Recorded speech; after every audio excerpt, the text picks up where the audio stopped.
Hi అండి, welcome to my channel. నేను మీ శ్రావణి. అందరు ఎలా ఉన్నారు? నేనైతే చాలా చాలా బాగున్నాను.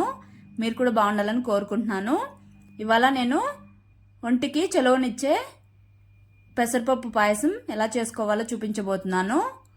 ఇదైతే పొట్టు ఉన్నటువంటి పెసరపప్పు అయితే మరీ మంచిదండి. ఇది పిల్లలు కూడా చాలా ఇష్టంగా తాగుతారు. ఇదైతే బాడీ వేడైనప్పుడు సమ్మర్ సీజన్లో అలాంటి టైంలో ఇది బాగా యూజ్ అవుతుందండి. ఇంకెందుకు మన ఆలస్యం, స్టార్ట్ చేసేద్దాం. 1 కప్పు పెసరపప్పు తీసుకొని మంచిగా వాష్ చేసేసుకొని స్టవ్ మీద పెట్టుకొని మంచిగా సాఫ్ట్గా కుక్ చేసుకోవాలి. ఇది కుక్ అవడానికి ఒక 10 to 15 మినిట్స్ అలా టైం పడుతుందండి.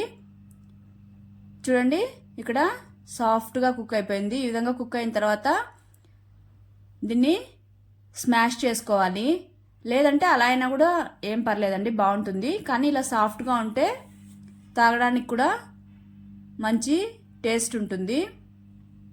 తర్వాత ఇందులోకి 1 కప్పు తీసుకున్నాం కదండి మూందాలు, ఆ కప్పుతోనే బెల్లం కూడా సన్నగా తురుముకొని వేసుకొని ఒకసారి బాగా మిక్స్ చేసేసుకోవాలి.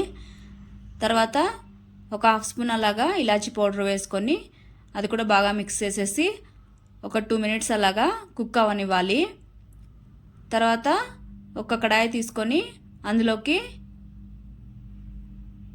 1.5 స్పూన్ అలాగా నెయ్యి తీసుకోవాలి. నెయ్యి మెల్ట్ అయిన తర్వాత ఇందులోకి కొద్దిగా గోడంబి అలానే కొద్దిగా కిస్మిస్ వేసుకొని మరీ ఎక్కువ కలర్ వచ్చే వరకు ఉంచకండి.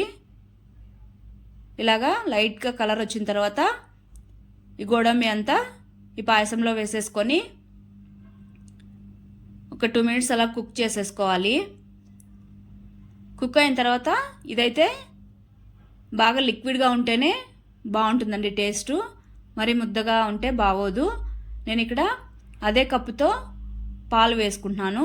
పాలు వేసుకొని సిమ్లో పెట్టుకొని మంటని లో ఫ్లేమ్లో కుక్ చేసుకోవాలి, లేదంటే పాలు అనేది విరిగిపోతాయండి. 2 మినిట్స్ కుక్ చేసుకుంటే సరిపోతుంది. నేను ఆల్రెడీ పాలు కాచి చల్లారి పెట్టుకున్నాను. తర్వాత సర్వ్ చేసేసుకోవడమే స్టవ్ ఆపేసి. అంతే అండి, టేస్టీ పెసరపప్పు పాయసం అయితే రెడీ అయిపోయింది. మీరు కూడా ఖచ్చితంగా ట్రై చేసి మీకు ఎలా వచ్చిందో కామెంట్ సెక్షన్లో కామెంట్ చేయండి. Okay, bye, take care.